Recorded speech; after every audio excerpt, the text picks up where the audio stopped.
30 lakh टंकार brown sugar जबत Puri जिला पिपिली थाना अंचल ब्राउन सुगार जबत होईछि। जने अभियुक्त को गिरफ करी कोर्ट चालाण करिछि पुलिस।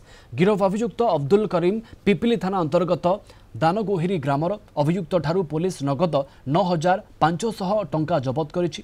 दानगोहिरी गाँव में से निज घरे ब्राउन सुगार बिक्री करुवा पुलिस पाखरे विशेष सूत्रु खबर मिलिथिला। पिपिली थाना पुलिस चढ़ऊ करी ब्राउन सुगार जबत करने सहित अब्दुल करीम को गिरफ करिथिला। निशा माफिया को धरिबा पई पुरी पुलिस पक्षरु ऑपरेशन चक्र अभियान जारी रही। आगक पुरी पुलिस स्वतंत्र अभियान जारी रहिबो बोली एसपी प्रतीक सिंह सूचना दैछन्ति।